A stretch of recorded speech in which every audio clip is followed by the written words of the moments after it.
This is Galaxy News Hour live. जब काठमाडौँको फोहोर विसर्जनमा समस्या आउँछ त्यति बेला काठमाडौँ उपत्यकावासीले सम्झिने ठाउँको नाम हो नुवाकोटको सिसडोल। अनि फोहोर व्यवस्थापनमा बाधा उत्पन्न हुँदा प्रसङ्ग आउँछ सिसडोलसम्म पुग्ने बालाजु रानी पौवा सडकको दुरावस्थाको। हैरान स्थानीयवासीले सडक निर्माण भएन भनेर फोहोर बोकेका ट्रक रोक्छन्। ठेकेदार सैलुङ कन्स्ट्रक्सनका सञ्चालक शारदा प्रसाद अधिकारी आफै वा उनका प्रतिनिधि आन्दोलनरत स्थानीयलाई भेटेर हरेक पटक थामथुम पार्छन्, काम अघि बढाए जस्तो गर्छन् अनि बेपत्ता हुन्छन्। यो क्रम विगत 8 वर्षदेखि चल्दै आएको छ। सैलुङ कन्स्ट्रक्सनले ठेका लिएर देशभरि अलपत्र पारेका सडक र अन्य पूर्वाधारको फेहरिस्त लामो छ। राजनैतिक शक्तिको आड पाएका ठेकेदार शारदा प्रसादलाई कारबाही गर्ने आँट सरकारी निकायले देखाउँदैन। आजको न्युज आवरमा एकजना पहुँचवाला ठेकेदारको बदमासीका कारण काठमाडौँवासीले हप्तौँसम्म फोहोरको डङ्गुरमा बस्नु परेको अवस्था सम्बन्धी स्थलगत रिपोर्ट प्रस्तुत गर्नेछौँ। साथमा हुनेछ एमसिसीले बदल्दै गरेको राजनीतिको चित्र र T20 विश्वकप छनौटको आजको खेलबारे ओमानबाट हाम्रा सहकर्मीको समीक्षा।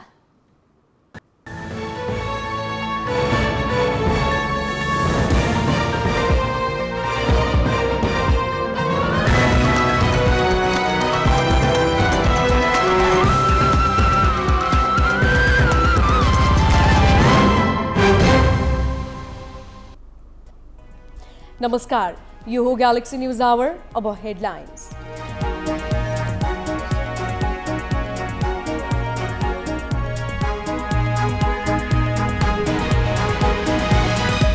एमसिसीमा दोहोरो चरित्र देखाएका दाहाल र नेपाल सङ्कटमा, गठबन्धनबाटै बाहिरिन काङ्ग्रेसको दबाव, बालुवाटारमा देउबा र ओली बीच वार्ता। व्यापार घाटा 7 महिनामा 38% बढेर 10 खर्ब नाग्यो। 1 खर्ब 31 अर्बको निर्यातमा अधिकांश भटमास र पाम तेलको हिस्सा। बालाजु त्रिशुली सडक निर्माणमा ठेकेदारको बदमासीले काठमाडौँमा फोहोरको डङ्गुर। ठेकेदार शारदा प्रसाद अधिकारीले 17 किलोमिटरको काम 8 वर्षमा पनि सकेनन्।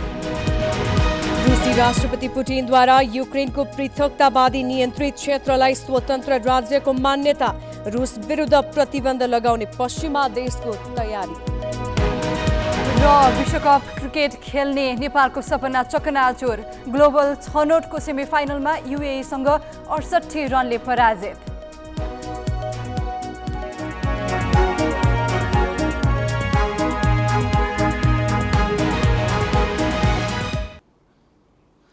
सत्ता गठबन्धनभित्रको रस्साकसीका बीच एमसिसी सम्झौता प्रतिनिधि सभामा टेबल भइसकेको छ। तर संसदमा टेबल गर्ने समयदेखि नै गठबन्धनका दुई घटक माओवादी र एकीकृत समाजवादीले जस्तो व्यवहार देखाए त्यसले उनीहरू कसरी सरकारमा बसिरहन मिल्छ भनेर राजनीतिक नैतिकताको प्रश्न उठेको छ। सामान्य संसदीय संस्कार समेत देखाउन नसकेका उनीहरूले सरकार छाड्नुपर्ने दबाव गठबन्धनभित्रै उठिरहेको छ। यसले दुवै वाम घटकका अध्यक्ष पुष्पकमल दाहाल र माधव नेपाल ठूलो राजनीतिक र नैतिक सङ्कटमा फँसेका छन्। सुरु गरौं एकीकृत समाजवादीका अध्यक्ष माधव नेपालबाट। 2047 सालको संविधान मस्यौदाकार समेत रहेका नेपाल त्यसपछिका अरू 2वटा संविधान बनाउँदा पनि महत्त्वपूर्ण भूमिकामै थिए। पहिलो संविधान सभाको संवैधानिक समितिको नेतृत्व समेत उनले सम्हालेका थिए।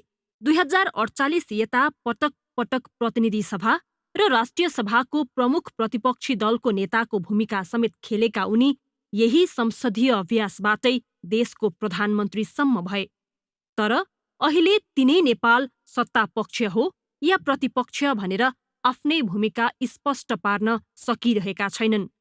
पार्टीको बैठकबाट उनी सरकारले ल्याएको प्रस्ताव संसदबाट असफल बनाउने धम्कीपूर्ण निर्णय लिन्छन् भने उता सरकारबाट आफ्ना पार्टीका मन्त्रीलाई फिर्ता बोलाउने आँट पनि गरेका छैनन्।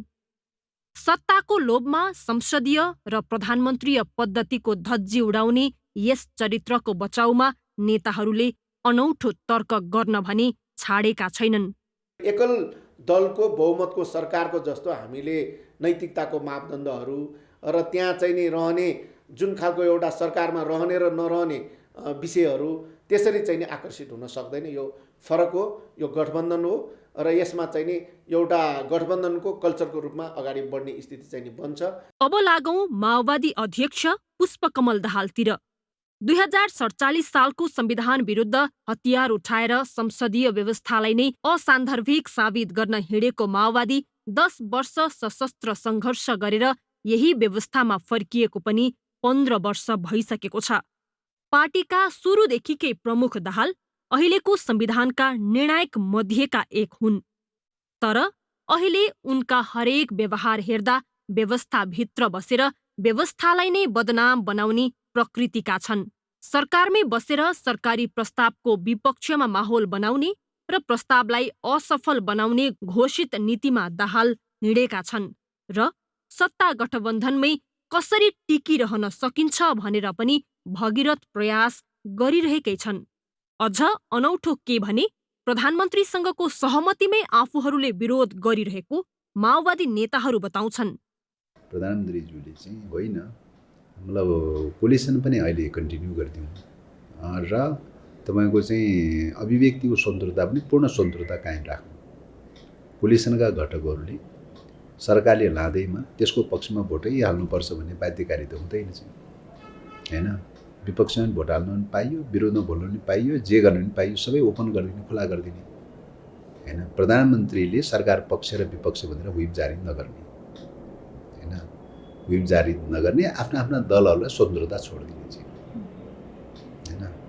स्वतन्त्रता छोडिदिने, एमसिसी पास भए पनि फेल भए पनि जे भए पनि स्वतन्त्रता छोडिदिने भन्ने प्रकारको एउटा कमिटमेन्ट चाहिँ उहाँको त्यो खालको पटक पटक उहाँले दोहोऱ्याएको विषय त्यो छ। पहिलेको परम्परागत कल्चर अनुसार त गठबन्धन छोड्नुपर्छ, तर यो अभ्यास चाहिँ यो त नयाँ अभ्यास भयो।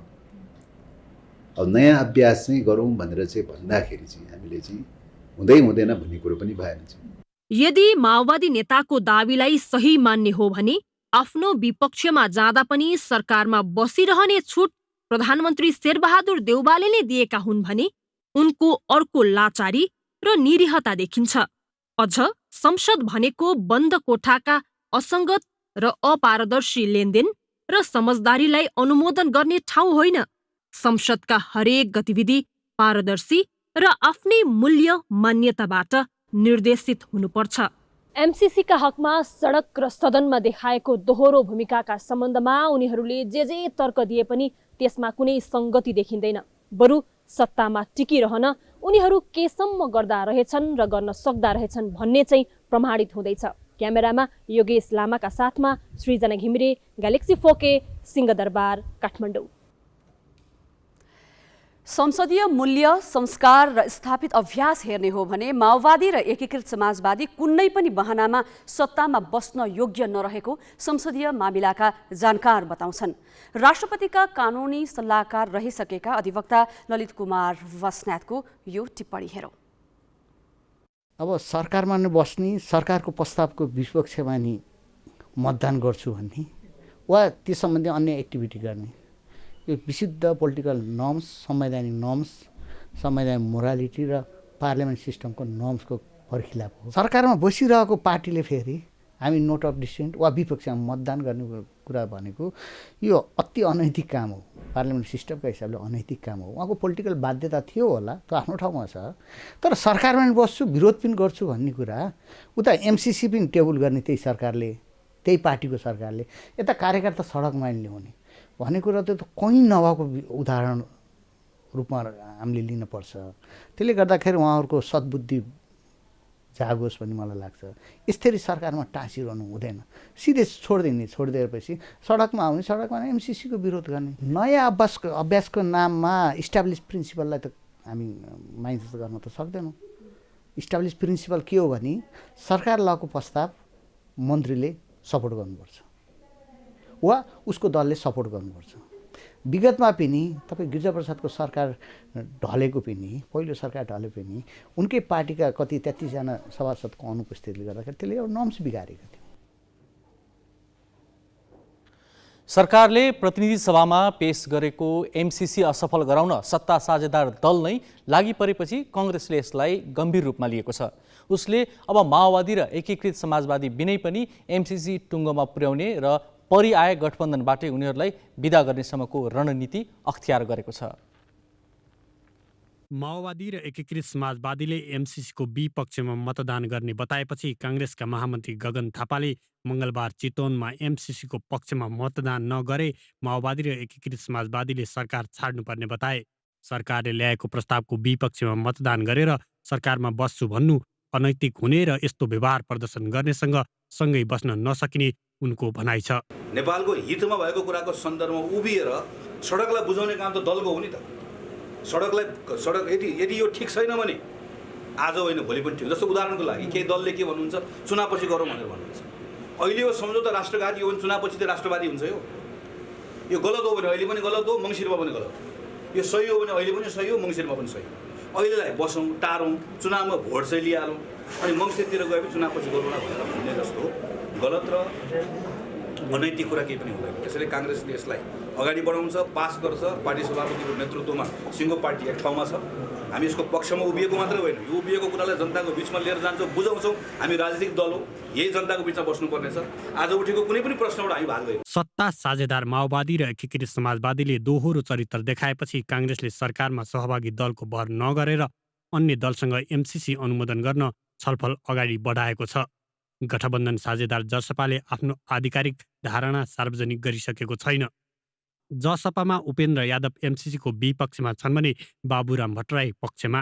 कङ्ग्रेसले जसपाको भट्टराई पक्ष र महन्त ठाकुरले नेतृत्व गरेको लोकतान्त्रिक समाजवादीलाई साथमा लिए भदौ 23 यता संसद अवरोध गर्दै आएको एमाले एमसिसी अनुमोदनको प्रस्ताव विफल नहुने गरी सघाउन सक्नेछ। प्रतिनिधि सभामा उपस्थित भएका सबै दलहरूको उपस्थिति कुनै न कुनै ठाउँमा कुनै न कुनै स्थानमा रहेको छ। त्यो यसलाई पारित गर्नुपर्ने जिम्मेवारी सबैले लिनुपर्ने हुन्छ। त्यो मलाई के लागिरहेछ भने दलभित्रको आन्तरिक संसदीय दलभित्रको आफ्नो निर्णय हुने एउटा कुरा हो, तर सदनमा पारित गर्ने प्रक्रियामा उहाँहरूले सहयोग गर्नुपर्छ। सत्ता गठबन्धनको बैठकमा एमसिसी प्रतिनिधि सभामा टेबल गर्ने सहमति गरेको केही समयमै विरोध गरेपछि सरकारको नेतृत्वकर्ता काङ्ग्रेस वैकल्पिक रणनीतिमा लागेको हो। हुन त माओवादी र एकीकृत समाजवादीले एमालेसँग मिलेर वाम गठबन्धन बनाइदिन्छन् कि भन्ने आशंका पनि कङ्ग्रेस नेतृत्वमा नभएको होइन। तर एमाले ती वाम घटकसँग कुनै हालतमा सहकार्य नगर्ने गरी आश्वस्त तुल्याएपछि प्रधानमन्त्री शेरबहादुर देउवाको मनोबल झन बढेको छ। क्यामेरामा सञ्जय घिमिरेका साथ अङ्गराज नेउपाने, ग्यालेक्सी फोके, काठमाडौँ। एमसिसीलाई लिएर गठबन्धनमा तीव्र मतभेद चलिरहेका बेला प्रधानमन्त्री शेरबहादुर देउवा र प्रमुख प्रतिपक्षी नेकपा एमालेका अध्यक्ष केपी शर्मा ओली बीच प्रधानमन्त्री निवास बालुवाटारमा वार्ता भइरहेको छ। यस विषयमा थप जानकारी दिन हाम्रा राजनीतिक संवाददाता सृजना घिमिरे अहिले बालुवाटारबाट प्रत्यक्ष सम्पर्कमा हुनुहुन्छ। सृजना, बालुवाटारमा प्रधानमन्त्री शेरबहादुर देउवा र प्रमुख प्रतिपक्षी दल एमालेका अध्यक्ष केपी शर्मा ओली बीचको भेटवार्ता के विषयमा केन्द्रित छ? अजयजी, यति बेला प्रधानमन्त्रीको सरकारी निवास बालुवाटारमा प्रधानमन्त्री शेरबहादुर देउवा र विपक्षी दलका नेता केपी शर्मा ओली बीच 6:40बाट छलफल भइरहेको छ। पहिला उहाँहरू बीच एक्लै वार्ता भइरहेको थियो, तर केही समयपछि एमालेका तर्फबाट वरिष्ठ उपाध्यक्ष ईश्वर पोखरेल र उपाध्यक्ष विष्णु पौडेल पनि उक्त छलफलमा मिसिनु भएको भन्ने जानकारी हामीले प्राप्त गरेका छौँ र एमालेका केही नेताहरूसँग मैले कुराकानी गरेको थिएँ केही समय अघि। आजको यो छलफल चाहिँ विशेष गरी एमसिसीलाई अनुमोदन गर्ने सम्बन्धमा नै केन्द्रित रहेको भन्ने जानकारी प्राप्त गरेको छु। यसबाहेक अन्य विषय सत्ता गठबन्धनभित्रकै दलहरूले सहयोग नगरी के गर्न सकिन्छ भन्ने लगायतका विषयमा पनि आजको यो वार्ता विशेष गरी केन्द्रित हुने जानकारी प्राप्त भएको छ। एमसिसीलाई लिएर यतिखेर सत्तारूढ गठबन्धनमा तीव्र मतभेद छ। यस्तो बेलामा प्रधानमन्त्रीले प्रतिपक्षी दलका नेतासँग भएको भेटलाई कसरी लिन सकिन्छ? अझै चाहिँ यसअघि पनि बिहिबार साँझ सत्ता गठबन्धनको बैठक लगत्तै प्रधानमन्त्री देउबा ओलीलाई भेट्न बालकोट जानुभएको थियो र त्यही भेटको परकम्पको रूपमा नि लिएको छ। एमसिसी सदनमा टेबल भइसकेको छ, त्यसले सत्ता गठबन्धनभित्रकै घटकहरूलाई एक प्रकारको दबावको स्थितिमा पुर्याएको भन्ने तर्फबाट पनि आकलन भइरहेको छ। त्यो कोडबाट पनि टिप्पणी भइरहेको छ र आज पनि प्रधानमन्त्री आफैले एमाले अध्यक्ष ओलीलाई चाहिँ भेटको लागि आग्रह गरिसकेपछि उहाँ बालुवाटार आउनु भएको भन्ने जानकारी हामीले प्राप्त गरेका छौँ र आजको यो भेटले चाहिँ सत्ता गठबन्धनमाथि अथवा भनौँ भित्रका एकीकृत समाजवादी र माओवादी केन्द्रमाथि अनुमोदनको प्रक्रियामा जाँदा सहयोग गर्ने एक प्रकारको दबावमूलक रणनीति बनाउने माहौल बनाउन सक्ने आकलन गरिएको छ। किनभने उनीहरूले टेबल गर्न दिने माहौल त बनाए, तर त्यस पछाडि भने उनीहरूको दोहोरो भूमिका देख्दै आइएको छ। हामीले अघि रिपोर्टमा पनि हेऱ्यौँ। त्यही भएर आजको यो बैठकले चाहिँ एकीकृत समाजवादी र माओवादी केन्द्रले कुनै पनि हालतमा सहयोग नगर्ने अवस्था आएमा एमाले आफ्नो तर्फबाट कसरी सहयोग गर्न सक्छ अथवा हुन सक्छ भन्ने कोणबाट पनि छलफल भइरहेको भन्ने जानकारी प्राप्त भएको छ। यसबाहेक अब के हुन्छ छलफल, के निर्णय हुन्छ, समझदारी के हुन्छ भन्ने विषयको लागि त यो वार्ता सकिएसम्मको लागि कुर्नै पर्ने हुन्छ। कांग्रेस नेताहरूले माओवादी र एकीकृत समाजवादीलाई अनैतिक भन्दै सरकार छाड्नुपर्नेसम्मका चेतावनी सार्वजनिक रूपमै दिएका छन्। के सत्ता समीकरणको तत्काल यसमा कुनै परिवर्तन हुने सङ्केतको रूपमा यसलाई लिन सकिन्छ? अब अझै चाहिँ यहाँले अघि भन्नुभयो कांग्रेसका नेताहरूले माओवादी केन्द्र र एकीकृत समाजवादीले गरिरहेका गतिविधिहरूलाई अनैतिक गतिविधिको संज्ञा दिएका छन् भनेर। यहाँ राजनीतिमा पछिल्लो समय नैतिकताको खडेरी देखिएका विषयमा त जति चर्चा गरे पनि त्यो कमै हुन्छ। किनभने विपक्षमा मतदान गर्ने तर सत्तामा बसिरहने यो दोहोरो चरित्र कहिलेसम्म हुन्छ भन्ने। तर एउटा कुरा चाहिँ भन्नै पर्छ, उहाँहरूले अथवा भनौँ एकीकृत समाजवादी र माओवादी केन्द्रका तर्फबाट जे टिप्पणी भए पनि कांग्रेसभित्र चाहिँ प्रधानमन्त्री माथि चर्को दबाव छ। उनीहरूले विपक्षमा मत हाले भने भोलिका दिनमा संसदीय अभ्यासमा गलत नजिर बन्न सक्छ। प्रधानमन्त्रीलाई नटेरेर गठबन्धन टिकाउनकै लागि विपक्षमा मतदान गर्ने स्थिति हामीले स्थापित गर्यौँ भने भोलि हामीमाथि नै यसले प्रश्न चिन्ह खडा हुन सक्छ भनेर एक प्रकारको दबाव प्रधानमन्त्रीमाथि बढिरहेपछि उहाँले एमालेको साथ खोजेको र एमाले अध्यक्ष केपी शर्मा ओलीसँग फेरि वार्ताको लागि यो माहौल बनेको भन्ने जानकारी हामीले प्राप्त गरेका छौँ। यसर्थ आजको यो भेटलाई निकै महत्त्वका साथ हेरिएको छ। सृजना, अन्त्यमा एमसिसी अनुमोदनको विषयमा एमाले आफ्नो भूमिका के हुने भन्ने अझै प्रश्न पारिसकेको छैन। खासमा के हुन सक्छ उसको भूमिका? अब एमाले माथि पनि एक प्रकारको प्रश्न चिन्ह त छ। किनभने उसकै सरकारले संसद सचिवालयमा एमसिसी सम्झौतालाई दर्ता गराएको थियो र यसर्थ पनि एमाले माथि नैतिक रूपमा दबाव छ। उसले संसदमा एमसिसी टेबल भइसकेको अवस्थामा के गर्छ भनेर उसले अहिलेसम्म बोलिसकेको छैन। तर आज दिउँसो मात्र मैले सत्ता गठबन्धनभित्रका केही नेता र एमालेकै केही नेताहरूसँग कुराकानी गरेको थिएँ। कन्टेन्टका हिसाबले अथवा भनौँ एजेन्डागत हिसाबले एमसिसी संसदमा टेबल गर्ने विषयमा एमालेको कहिले पनि विमति थिएन र अहिले एमाले जसरी संसदमा विरोध जारी राखेको छ यो फरक विषय र फरक सन्दर्भमा छ। यसर्थ अब एमसिसी सदनमा टेबल भइसकेको अवस्थामा अनुमोदनको प्रक्रियामा जाँदा चाहिँ एमाले एउटा रणनीति बनाइरहेको र त्यो विषयमा पनि छलफल भइरहेको भन्ने जानकारी हामीले प्राप्त गरेका छौँ। केही सांसद मात्र संसद बैठकभित्र जाने र थोरैमा मात्र उपस्थित भएर विरोध जनाउने र त्यसले चाहिँ उपस्थिति सङ्ख्या घटाउन मद्दत पुग्छ र पास हुन सहयोग हुने माहौल बन्ने तर्फको कोडबाट पनि छलफल भइरहेको भन्ने जानकारी हामीले पाएका छौँ। यद्यपि ध्वनिमतका आधारमा एमसिसी सम्झौता अनुमोदन गर्ने विषय अगाडि बढ्यो भने निकै सहज हुन्छ, तर मतदानकै प्रक्रियामा गयो भने चाहिँ त्यो पनि अलिक कठिन नै देखिन्छ। हस् सृजना, धन्यवाद। उनी थिए हाम्रा राजनीतिक संवाददाता सृजना घिमिरे। बालुवाटारमा अहिले प्रधानमन्त्री शेरबहादुर देउवा र प्रमुख प्रतिपक्षी दल एमालेका नेता केपी शर्मा ओली बीच जारी भेटवार्ताबारे पछिल्लो जानकारी दिँदै राजनीतिक घटनाक्रममा ताजा अपडेट दिँदै जानेछौँ। अहिलेलाई यो प्रसङ्ग यति नै। अब पालो सही कि गलतको।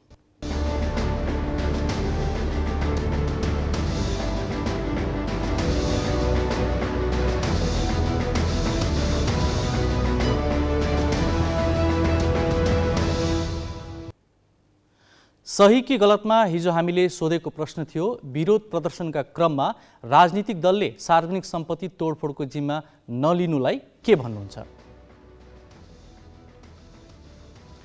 ग्यालेक्सी एपमा सहीको पक्षमा 6% र गलतको पक्षमा 94% मत प्राप्त भएको छ। मत व्यक्त गर्नुहुने सम्पूर्ण दर्शकलाई धन्यवाद। अब आजको प्रश्न, एमसीसीको पक्षमा मतदान नगरे माओवादी र एकीकृत समाजवादीले सरकार छाड्नुपर्ने काङ्ग्रेसको भनाइ कस्तो लाग्यो? तपाईले आफ्नो मत ग्यालेक्सी 4K टिभी एपमा गएर राख्न सक्नुहुन्छ। यसको अन्तिम परिणाम भोलिको न्युज आवरमा प्रसारण गरिनेछ। Galaxy app Google play store र एप स्टोरबाट डाउनलोड गर्न सक्नुहुन्छ।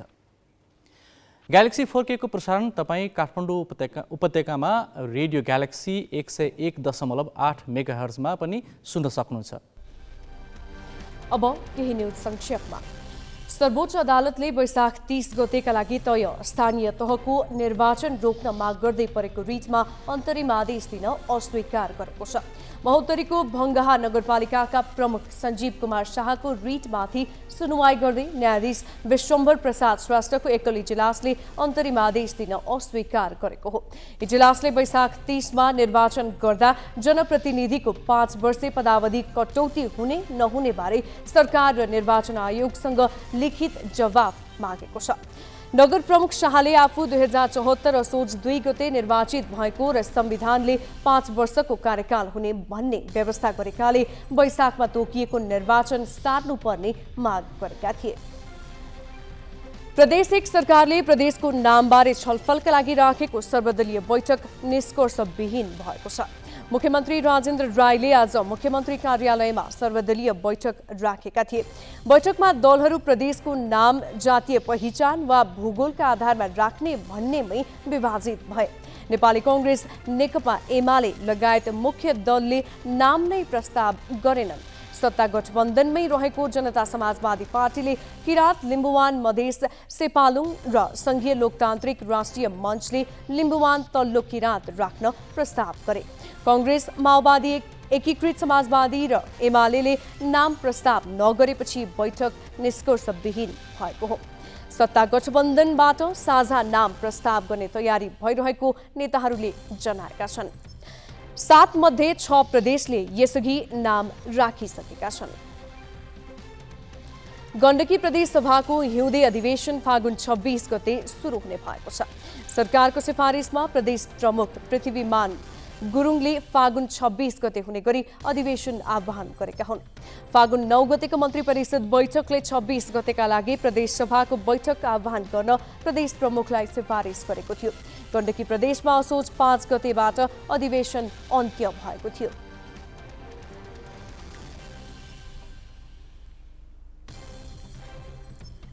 लोकतान्त्रिक समाजवादी पार्टी लोसपाका कार्यकारिणी सदस्य वृखेश चन्द्र लालले पार्टी परित्याग गरेका छन्।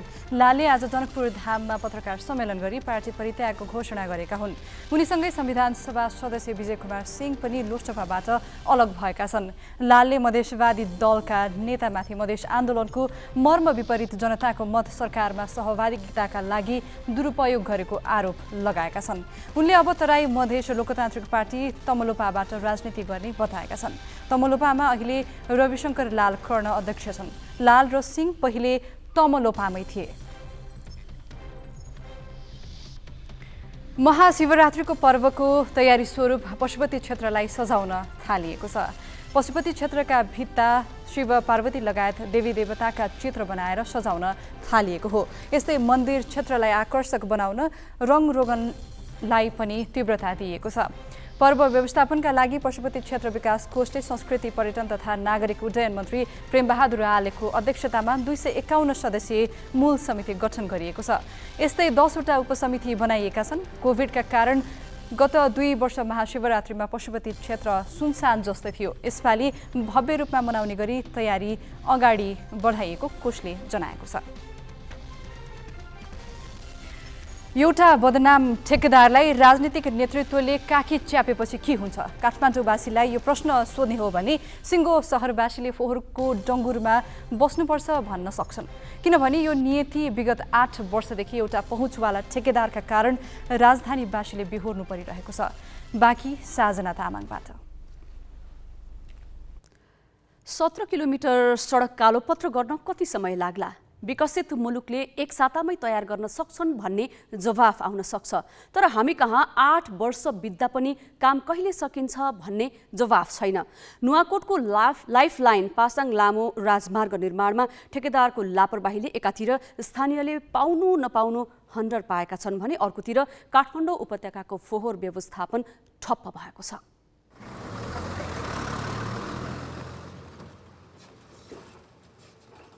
पासाङ लामो राजमार्ग नुवाकोटको मात्र लाइफलाइन होइन, उत्तरी छिमेकी चीनको केरुङ नाका जोडिने व्यापारिक मार्ग पनि हो। यो सडक विस्तारसहित स्तरोन्नति गर्न 8 वर्ष अघि ठेक्का लगाइएको थियो। काम चाँडो सक्न सडकलाई 2 खण्डमा विभाजन गरी बालाजु रानीपौवा 17 किलोमिटर बनाउने जिम्मा सैलुङ कन्स्ट्रक्सन र रानीपौवा पिपलटार 34 किलोमिटर बनाउने जिम्मा दिनेश चन्द्र र कोशी इन्डी नेउपाने जेबीलाई दिइएको थियो। सडक चाँडै स्तर उन्नति हुने भयो भनेर स्थानीय हर्षित थिए, तर तिनै स्थानीयले अहिले पाउनु नपाउनु हन्डर पाएका छन्। त्यसको कारण सडकको दुर्दशा र ठेकेदारले काम गर्दै गरेनन्। बाटो बन्दैन त बन्दैन, टुकुर त कम्प्लिट थाहा छ। सैलुङ कन्स्ट्रक्सनले अहिलेसम्म दिएको बाटो कहाँ भनेको छ? कुन चाहिँ बाटो कम्प्लिट भएको छ? 70 मिनट त दिँदैन, मिनटबाट आउँछ त मान्छेहरू हाल्दा। कहाँको चाहिँ बाटो चाहिँ स्थगित बनाएको छ उसले चाहिँ जिम्मेवारी भने बाटो त बन्दैन, तर कति वर्ष बन्दैन भन्ने चिन्ताको विषय भयो कि अब कति वर्ष यसरी काम पीडामा रहिरहनु पर्ने। रानीपौवा पिपलटार सडकको ठेक्का 2077 असारमा तोडिसकेको छ। त्यसको मुद्दा अहिले उच्च अदालत पाटनमा विचाराधीन छ। बालाजु रानीपौवामा सैलुङ कन्स्ट्रक्सनले 50% पनि काम गरेको छैन। 30 करोडमा ठेक्का हात पारेको सैलुङले काम नगरे पनि 15 करोड रुपैयाँ भुक्तानी पाइसकेको छ। यो सडक खण्डमा उसले बनाएका संरचना पनि भत्किसकेका छन्। भनौँ न अब यो सिस्टमिक तरिकाले 2 महिनामा अब 21 किलोमिटर 17 किलोमिटर बाटो नै सकिन्छ चाहिँ भन्दिनँ, तर उहाँहरू अहिले रूपमा काम गर्न आउँछु भन्नुभएको छ। डबल सिफ्टमा भए पनि 3 दिनसम्मको काम म 1 महिनाभित्रमा सक्छु भन्ने हिसाबको प्रतिबद्धता जनाएअनुसार चाहिँ अब आयोजना पनि त्यही अहिले चाहिँ त्यही उहाँहरूको प्रोग्रेस के कस्तो हुन्छ त्यही नम्बरमै बसेको छ। अब यो काममा लापरवाही गरेको सैलुङमाथि डिभिजन सडक कार्यालय काठमाडौँले कारबाहीको हिम्मत भने गरेको छैन, बरु 6 पटक म्याद थपिसकेको छ। त्यो म्याद चैतमा सकिँदैछ। म्याद थप गरेर भुक्तानी लिने तर काम नगर्ने सैलुङका सञ्चालक शारदा प्रसाद अधिकारी माओवादी केन्द्रका अध्यक्ष पुष्पकमल दाहालका घर धनी हुन्। सडकको दुर्दशाका कारण स्थानीयवासीले फागुन 1 देखि उनी ठेकेदार अधिकारीको प्रतीकात्मक तस्बिर ठाउँ ठाउँमा टाँगेर विरोध जनाइरहेका छन्।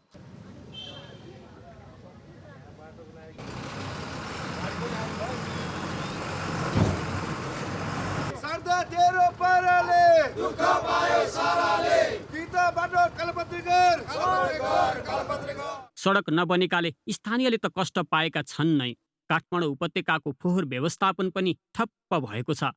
काठमाडौँको फोहोर सिस्डोल लैजाने बाटो यही हो। फोहोर बोकेका 200 भन्दा बढी गाडी सिस्डोल जाने गरेकामा धुलो र हिलोले आक्रान्त भएपछि स्थानीयले रोक लगाएका छन्। नेता निषेधित क्षेत्र लेखेर 10 दिनदेखि सङ्घर्ष गरेपछि डिभिजन सडक कार्यालय र महानगर बल्ल बिउजिए जस्तो भएका छन्। यो चाहिँ एउटा मान्छेको चाहिँ जनमानससँग चाहिँ जोडिएको यो चाहिँ संवेदनशील विषय भयो।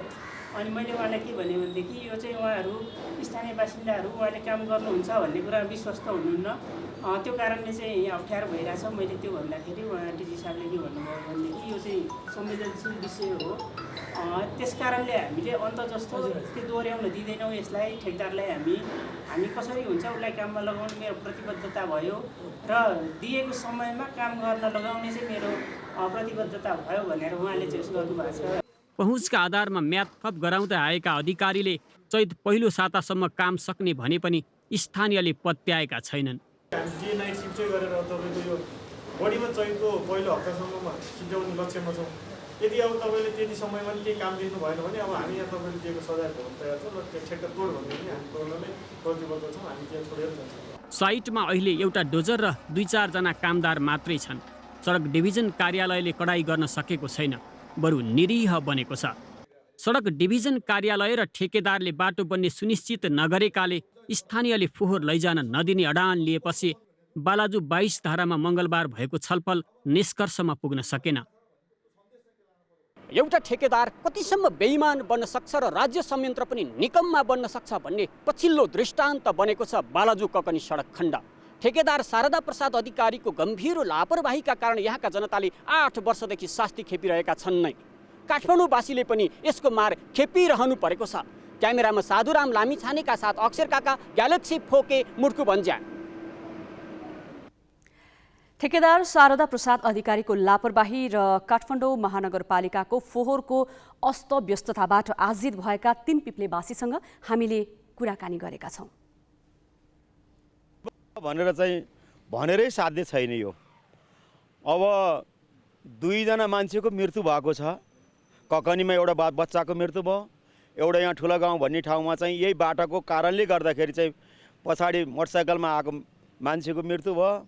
अब हामीले त कति यो भोग्यौँ यो कुराहरू। उहाँहरूको अनुरोधमा पटक हामीले अब गर्छौँ भन्नुभएको छ भनेर यहाँको वडा मेयर साहबको अनुरोधलाई गरेर चाहिँ हामीले पटक सम्झौता गरेर छोडेका हौँ। तर यसपालि चाहिँ हामी उहाँहरूले भने पनि हामी छोड्नेवाला छैनौँ। स्थानीय सबैको एउटा हामी आज 10 दिनदेखि सडकमै छौँ। राति पनि प्राइभेट गाडीहरू राति आउँछन्, राति हामी यहीँ सडकमै छौँ, रात आएको छौँ।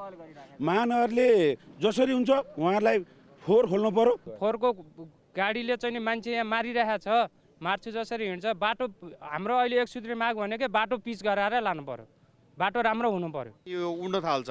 हामीलाई न बर्खामा हिँड्न सुविधा छ, न हिउँदमा हिँड्न सुविधा छ। त्यस कारणले हाम्रो एक सूत्रीय माग भने चाहिँ बाटो चाहिँ पिच गर्न पर्यो। नगरपालिकाले चाहिँ कर मात्रै उठाएर चाहिँ घुसार्ने हो कि यो बाटोघाटो हाम्रो चाहिँ नहर सहर चाहिँ सफा गरेर चाहिँ बाटो बनाएर चाहिँ लाने हो, त्यो चाहिँ हामीले चाहिँ बुझ्न सकेका छैनन्। तपाईँ कुरै नगर्नु, तपाईँको यो बाटोले यतिसम्म समस्या ल्यायो कि तपाईँको आजको दिनमा हाम्रो यो जनजीवनमा यस्तो अस्तव्यस्तता बनाइसक्यो कि हामी कि मर कि मार भन्ने अवस्थामा पुगिसक्यौँ। फोहोर टन्न गाडीमा ल्याउँछ, सबै ठाउँ खसाल्दै जान्छ, त्यसको सुनवाई पनि छैन। अनि त्यो भएको हुनाले हामीले अर्को विकल्प हाम्रो केही रोक माग छैन। बाटो बनाऊ, फोहोर लैजाऊ। शक्तिको आडमा ठेक्का हात पार्ने, पेस्की लिएर बेपत्ता हुने र अनेक नाममा लागत बढाएर कर्मचारी र ठेकेदारले मिलिजुली खाने रोग पुरानै हो। तर काठमाडौँको एक प्रमुख समस्यालाई समेत पहुँचवाला ठेकेदारले दोहनको माध्यम बनाउँदा पनि राज्यका कुनै निकायले नदेखेझै गर्छन् भने समस्या कुन हदसम्म विकराल बन्दैछ भन्ने प्रश्न पार्छ। तर 3 पिप्लेका जस्तै अन्यत्रका स्थानीयले निरन्तर औँला उठाउने हो भने विकास निर्माणका खलनायकलाई सबैले चिन्न पाउनेछन्। अब केही न्यूज संक्षेपमा। नेपाल स्काउटले आफ्नो कार्यालयमा तोडफोड गरेको आरोप लगाउँदै पूर्व सांसद दीपक खड्कामाथि कारबाहीको माग गरेको छ। खड्कासँग सम्बन्ध एक समूहले आज कार्यालयमा तोडफोडका साथै ल्यापटप समेत चोरी गरेको स्काउटले बताएको छ। उसले दोषीमाथि कारबाही र सुरक्षाको प्रत्याभूति गर्न सरकारसँग माग गरेको छ। स्काउटको स्वामित्वमा रहेको 22 रोपनी जग्गा कांग्रेस नेता खड्काको लगानी रहेको खड्का एन्ड डेभलपमेन्ट कम्पनीले 10 वर्षको लागि भाडामा लिएको थियो। तर स्काउटका अनुसार खड्काको कम्पनीले भाडा बापत 3 करोड 17 लाख रुपैयाँ बुझाउन बाँकी छ। शेयर बजारमा परिसूचक 2736 अङ्कमा पुगेको छ। लगानी र उत्पादनमूलक बाहेकका 11वटा समूहले नेप्से 17.4 अङ्कले बढाएका छन्। अन्य समूहको सूचक सबैभन्दा धेरै 2% बढेको छ। 50 कम्पनीका लगानीकर्ताको सम्पत्ति घट्दा 131 कम्पनीका लगानीकर्ताले कमाएका छन्। मैलुङ खोला र युनाइटेड मार्दी जलविद्युत कम्पनीको शेयर मूल्य 10% बढेको छ। 60,81,000 किता शेयर 3 अर्ब 21 करोड 28 लाख रुपैयाँमा किनबेच भएको नेपाल स्टक एक्सचेन्जले जनाएको छ। पोखरामा आइतबार परेको असिना पानीले तरकारी तथा फलफूल खेतीमा 11 करोड रुपैयाँ बराबरको क्षति भएको छ। पोखरा महानगरपालिकाको कृषि तथा पशु विकास महाशाखाले स्थलगत अध्ययनका आधारमा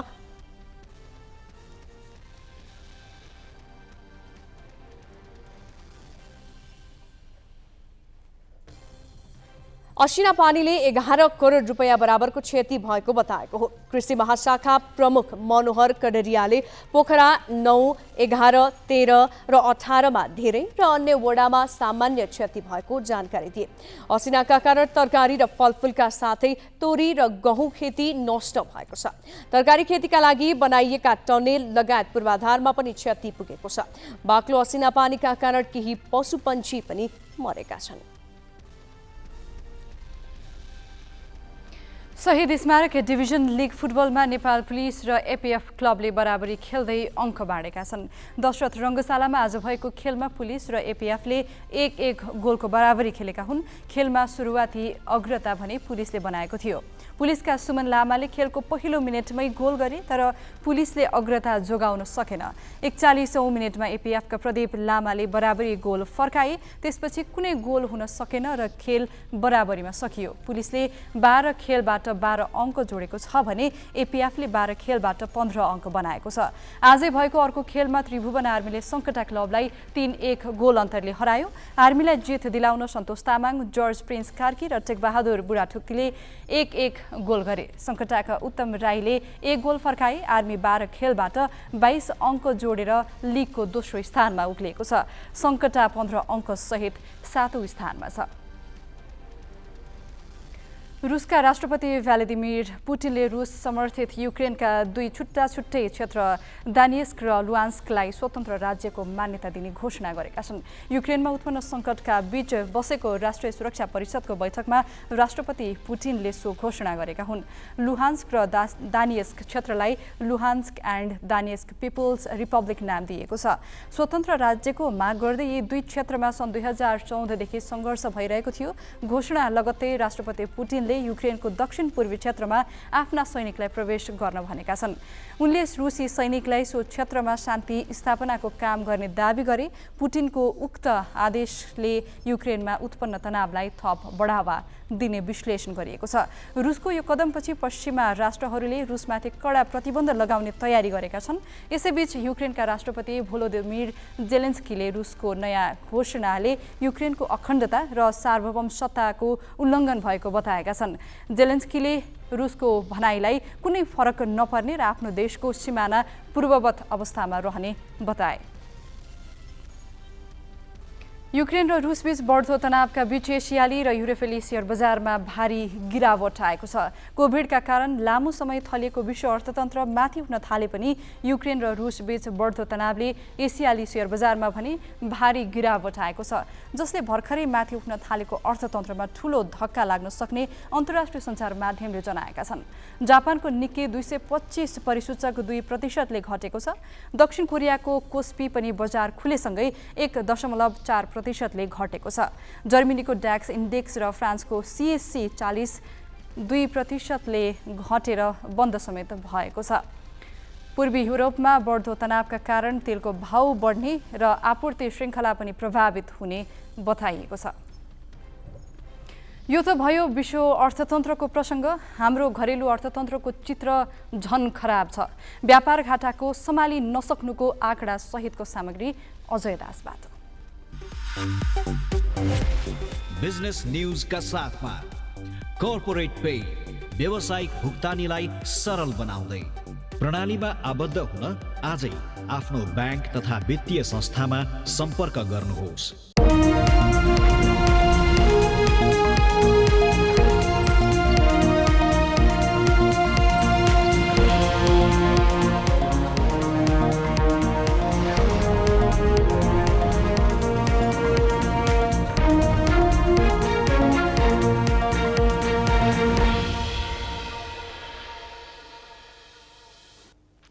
सरकारी अधिकारीहरू हरेक जसो मञ्चमा आयात निरुत्साहित र निर्यात प्रवर्धनको नीति लिएको बताउँछन्। कागजी नीति नभएको पनि होइन, तर व्यवहारमा परिणाम देखिएको छैन। नीति कार्यान्वयनमा सरकारी बेवास्ताका कारण देशले 7 महिनामा 10 खर्बभन्दा बढीको व्यापार घाटा सहनु परेको छ। भन्सार विभागले मङ्गलबार यो आर्थिक वर्ष माघसम्मको आयात निर्यातको तथ्याङ्क सार्वजनिक गर्यो, जसमा कहाली लाग्दो तस्बिर छ। हामीले यो 7 महिनामा 11 खर्ब 47 अर्ब रुपियाँको वस्तु तथा सेवा आयात गर्यौं। माघ महिनामा मात्र 1,48 खर्ब रुपियाँको आयात गरिएको हो। नेपाल राष्ट्र बैङ्कले वैदेशिक मुद्राको सञ्चिति घटेपछि मङ्सिरदेखि नै आयातमा कडाई गरेको थियो। बढ्दो आयातले अर्थतन्त्रमा समस्या देखिन थालेपछि राष्ट्र बैङ्कले केही वस्तुको आयात गर्दा 100% मार्जिन राखेर मात्रै प्रतिपत्र खोल्न सकिने व्यवस्था गर्यो। त्यसको परिणाम मङ्सिरको तुलनामा पुस र माघमा आयात घटेको देखिन्छ। तर गत वर्षको माघमा भन्दा यसपटकको माघमा आयात 6 अर्बले बढ्यो। गत वर्षको 7 महिनाको तुलनामा यसपालि आयातको आकार 43%ले बढिसकेको छ। तर निर्यातको आकार 1,31 खर्ब सीमित छ। त्यो निर्यातमा पनि विदेशबाट आयात गरिएका कच्चा पदार्थबाट उत्पादित वस्तुको बोलवाला छ। 11.5 खर्बको आयातमा सबैभन्दा धेरै खर्च भएको डिजेलमा हो। डिजेल आयातमा 73 अर्ब रुपियाँ खर्च भएको छ। बढी आयात गरिएका 10 वस्तुको सूचीमा भटमासको तेलको कच्चा पदार्थ दोस्रो र पाम आयलको कच्चा पदार्थ 6औं स्थानमा छन्। यिनै दुई वस्तुले निर्यात बढाएका हुन्। निर्यातमा भटमासको तेल र पाम आयल हिस्सा 53% छ। भटमासको तेल र पाम आयलका लागि कच्चा पदार्थ विदेशबाटै ल्याइएकाले निर्यात 88%ले बढेकोमा खुसी मान्नुपर्ने कारण छैन। सरकारले निर्यात प्रवर्धनको नीति लिएको भनिए पनि स्वदेशभित्र उत्पादित वस्तुको विदेशमा बिक्री बढाउन सकिएको छैन। आयातको तुलनामा निर्यात निकै कम भएकाले 7 महिनामा 10 खर्ब 15 अर्बको व्यापार घाटा भएको हो। यो घाटा गत आर्थिक वर्षको माघसम्मको तुलनामा 38% बढी हो। Business bureau, Galaxy four K, Kathmandu. चिनिया एप मार्फत भारतीय नागरिकहरूलाई मिटर ब्याजमा ऋण दिएर ठगी गरेको आरोपमा काठमाडौँ र भक्तपुरबाट प्रहरीले 117 जनालाई पक्राउ गरेको छ। चिनियाले सञ्चालन गरेका कल सेन्टरबाट एप सञ्चालन गरी ऋण दिने गरेको पाइएको छ। ऋण लिने भने भारतीय नागरिक छन्। प्रहरीले काठमाडौँको पुरानो बानेश्वरबाट सोमबार 37 जनालाई एकसाथ नियन्त्रणमा लियो। सिन्धुलीका दीपक श्रेष्ठको नाममा दर्ता भएको lemon group of company call सेन्टरबाट विभिन्न 6वटा एप मार्फत अवैध रूपमा ऋण प्रवाह गरेको आरोप छ। काठमाडौँ प्रहरीले एक चिनिया नागरिक सहित 13 महिला र 23 पुरुषलाई पक्रेको 24 घण्टा पनि नबित्दै सोही प्रकृतिको कारोबार गरेको आरोपमा भक्तपुर प्रहरीले सानोठिमीबाट 80 जनालाई नियन्त्रणमा लियो। भक्तपुरमा पनि एकजना चिनियाले नै उक्त गिरोह सञ्चालन गरेको पाइएको छ। चिनिया नागरिकले नेपालीलाई प्रयोग गरी भारतीयलाई एप मार्फत ठगी गरिरहेको र यस क्रममा करोडभन्दा माथि अवैध रूपमा कारोबार भएको प्रहरीको प्रारम्भिक आकलन छ। एपहरू प्रयोग गरी लोन दिने, 7 दिनको लागि ऋण प्रदान गर्ने र 7 दिनभित्रमा तिर्नलाई भन्ने, नतिरेमा विभिन्न किसिमका धाकधम्कीहरू पनि दिने र त्यो ऋणहरू फिर्ता नगरेको खण्डमा उहाँका आफन्तजनहरूलाई, उहाँहरूको डाटा लिएर उहाँको आफन्तजनहरूलाई जानकारी गराएर उहाँलाई बदनाम गराउने लगायतको कार्यमा संलग्न भएको भन्ने कुरा खुल्न आएको छ। र अहिलेसम्म 4 थान ल्यापटप, जुन चाहिँ ल्यापटपमा यी माथि अघि नै भनिएका एप्सहरू डाउनलोड गरिएका र त्यही ल्यापटपहरू मार्फत ऋण प्रवाह गर्ने एपहरू प्रयोग गरेर त्यस्तै किसिमको 2वटा मोबाइल पनि अहिलेसम्म बरामद गरिएको छ। प्रहरीका अनुसार भारतमा रहेका एजेन्टहरूले भारतीयलाई एप मार्फत कर्जा फारम भराउँथे। यसरी एक साताको लागि ऋण लिँदा मोबाइल नम्बर सहित व्यक्तिको विस्तृत विवरण राखिन्थ्यो। उक्त कल सेन्टरले एप मार्फत एक साताको लागि मिटर ब्याजमा पैसा लगानी गरेको देखिन्छ। प्रारम्भिक अनुसन्धानबाट 8,000 लगानी गरेर 12,000 भारतीय रुपैयाँसम्म लिने गरेको खुलेको छ। एक हप्तामा कर्जा फिर्ता नगरे कल सेन्टरका कर्मचारीले गाली गर्ने र मार्नेसम्मको धम्की दिने गरेको प्रहरीको भनाइ छ। उनीहरूले रकमको कारोबार कसरी गर्थे भन्ने बारे अनुसन्धान गर्न प्रहरीले अदालतबाट 5 दिनको म्याद लिएको छ। कल सेन्टरमा काम गर्ने नेपाली कर्मचारी छन्। सानोठिमीमा 3 तले घर भाडामा लिएर सञ्चालन गरिएको कल सेन्टरमा काम गर्ने नेपाली कर्मचारीलाई चिनियाले 15,000 देखि 20,000 रुपैयाँसम्म मासिक तलब दिने गरेको भक्तपुर परिसरका डीएसपी राजु पाण्डेले जानकारी दिए। भक्तपुरको कल सेन्टरबाट प्रहरीले 48वटा ल्यापटप र 14 डेस्कटप कम्प्युटर बरामद गरेको छ। काठमाडौँ र भक्तपुरका दुवै कल सेन्टर आपसमा अन्तर सम्बन्धित रहेको प्रहरीको आशंका छ। क्यामेरामा जय तामाङका साथमा Shikha Shrestha, Galaxy 4K Kathmandu. Nepal T20 विश्वकप क्रिकेटको नजिक पुगेर छनौट हुन असफल भएको छ। मात्र एक जित टाढा रहेको नेपाल निर्णायक खेलमा आज युएईसँग पराजित भयो। नेपालले न बलिङमा क्षमता देखाउन सक्यो न त ब्याटिङमा क्षमता अनुसारको प्रदर्शन गर्यो। फिल्डिङमा पनि एकपछि अर्को कमजोरी दोहोर्यायो। त्यही कारण नेपाल 68 रनको हार सहन बाध्य भयो। समूह चरणमा अपराजित एकमात्र राष्ट्र भएकाले मङ्गलबार ओमान क्रिकेट एकाडेमीको मैदानमा युएई विरुद्ध उत्रँदा नेपाली टोलीबाट ठूलो आशा थियो। नेपालले दोस्रो पटक विश्वकप खेल्न पाउनेमा धेरै आशावादी थिए। त्यसका लागि नेपालसँग जितको विकल्प थिएन, तर खेल जित्यो युएईले। उसले आक्रामक खेल प्रस्तुत गरी विश्वकपको टिकट त काट्यो नै, नेपाललाई निरीह बनायो। नेपाल बलिङ, ब्याटिङ र फिल्डिङ सबैमा फितलो रह्यो। निर्णायक खेलमा 68 रनले पराजित भएपछि 8 महिनापछि अस्ट्रेलियामा हुने T20 विश्वकप खेल्ने नेपालको सपना चकनाचुर भयो। टस जितेर पहिले ब्याटिङ गरेको युएईले नेपाललाई 176 रनको विशाल लक्ष्य दिएको थियो। युएईले आक्रामक ब्याटिङ गर्यो, नेपाली बलर महँगा साबित भए। युएईले पावर प्लेमै 58 रन जोड्दै आफूलाई बलियो स्थितिमा पुर्याएको थियो। ब्रितया अरविन्द र मोहम्मद वासिमले दोस्रो विकेटका लागि बनाएको 66 रनको साझेदारी जितको आधार बन्यो। वासिमले 70 र अरविन्दले 46 रन बनाए। जवाफमा नेपालसँग शानदार ब्याटिङका साथ जित्ने मौका थियो, तर नेपाली ब्याटिङ नराम्रोसँग धर्मरायो। कुनै खेलाडी क्रिजमा जम्न सकेनन्, साझेदारी बन्नै सकेन, जसका कारण नेपाल 20 ओभरसम्म टिक्नै सकेन। 18.4 ओभरमा 107 रनमा अल आउट भयो। हामी मात्रै होइन कि हरेक कन्ट्रीको टिमको चाहिँ त्यो भनौँ न एउटा लेभल बढेकै छ। सो आई थिङ्क अरू टिमहरूको कुरा गर्नुभन्दा पनि हामीले आफ्नै लेभल अझै बढाउनु बाँकी नै छ। हजुर अब यो टुर्नामेन्टभरिमा भनौँ न अब रिस्पोन्सिबिलिटी लिनु अझै नै बाँकी छ यहाँबाट हेर्दै जाँदा। अनि सायद अब भनौँ न यदि वर्ल्ड कप हामी पनि पुगेको भए अझै कति फ्यामिलिजहरूलाई ऊर्जा मेट्थ्यो होला होइन, छोराछोरीहरूलाई चाहिँ भनौँ न क्रिकेटको लागि अथवा स्पोर्ट्स कुनै पनि स्पोर्ट्सको लागि। So very sorry to all of them, like we just couldn't make this year यो वर्ल्ड कपमा। तर moving forward definitely gonna learn and definitely हामी आफ्नो तर्फबाट आउने समयमा जति पनि हुन्छ जिउ जान लगाएर अझै योभन्दा पनि राम्रो मेहनत गरेर अझै धेरै मेहनत भनौँ न जति बाँकी छ त्यो सबैहरू कुराहरू चाहिँ आफ्नो तर्फबाट पुश गरेर अगाडि बढ्नेछ।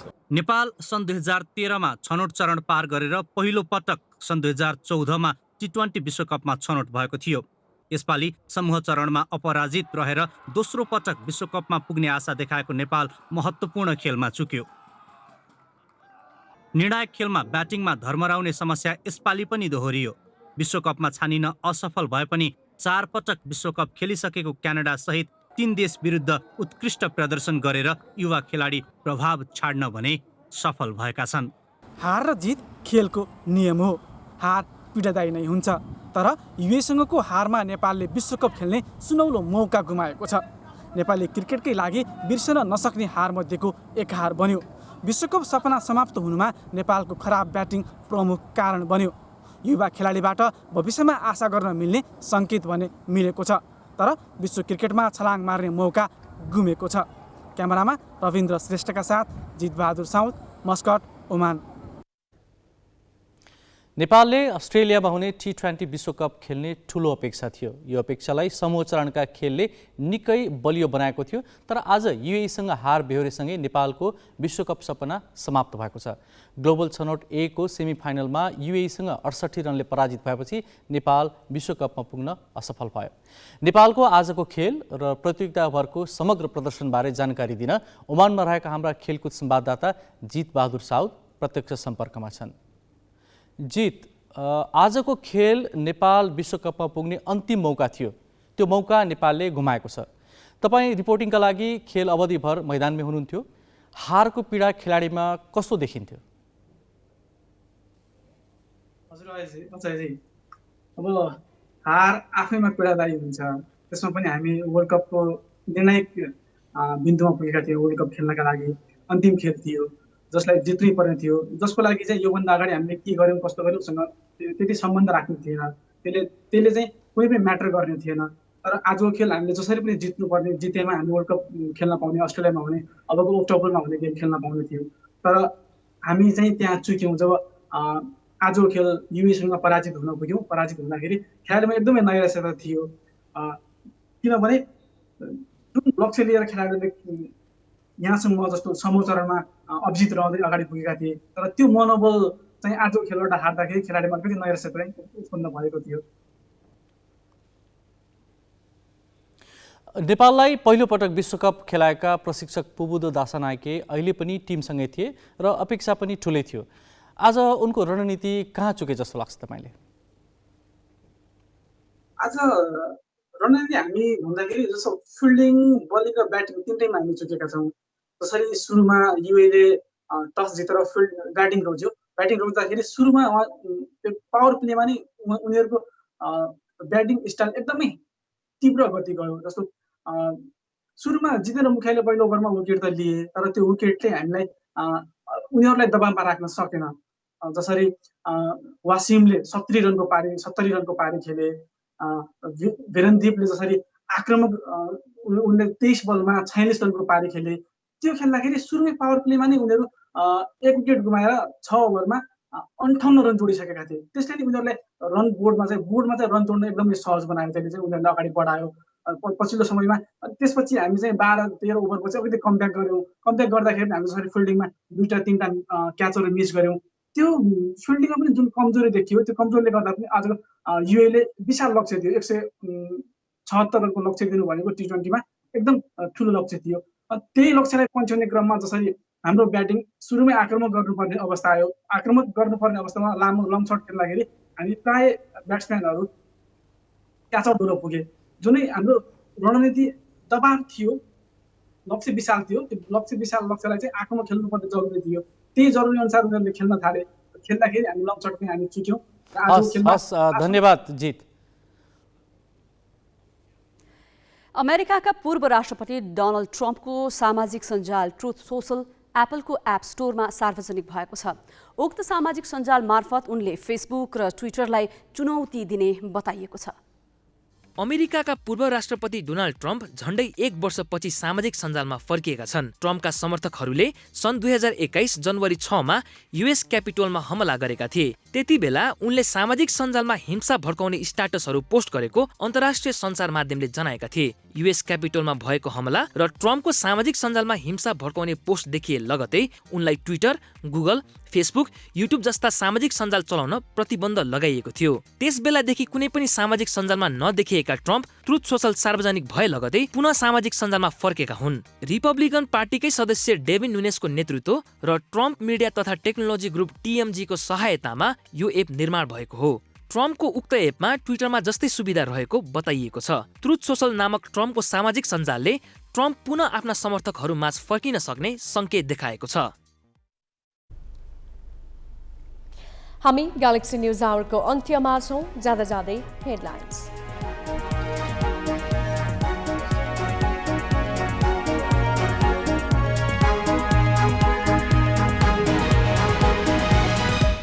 एमसीसीमा दोहोरो चरित्र देखाएका दाहाल र नेपाल सङ्कटमा, गठबन्धनबाटै बाहिरिन काङ्ग्रेसको दबाव, बालुवाटारमा देउबा र ओली बीच वार्ता। व्यापार घाटा 7 महिनामा 38% बढेर 10 खर्ब नाग्यो। 1 खर्ब 31 अर्बको निर्यातमा अधिकांश भटमास र पाम तेलको हिस्सा। बालाजु त्रिशुली सडक निर्माणमा ठेकेदारको बदमासीले काठमाडौँमा फोहोरको डङ्गुर। ठेकेदार शारदा प्रसाद अधिकारीले 17 किलोमिटरको काम 8 वर्षमा पनि सकेनन्। रुसी राष्ट्रपति पुटिनद्वारा युक्रेनको पृथकतावादी नियन्त्रित क्षेत्रलाई स्वतन्त्र राज्यको मान्यता। रुस विरुद्ध प्रतिबन्ध लगाउने पश्चिमा देशको तयारी। र विश्वकप क्रिकेट खेल्ने नेपालको सपना चकनाचुर। ग्लोबल छनौटको सेमिफाइनलमा युएईसँग 68 रनले पराजित।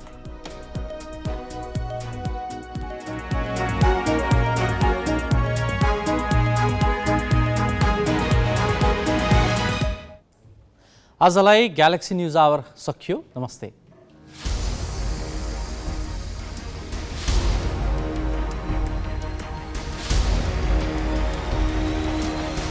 This is Galaxy News Hour Live.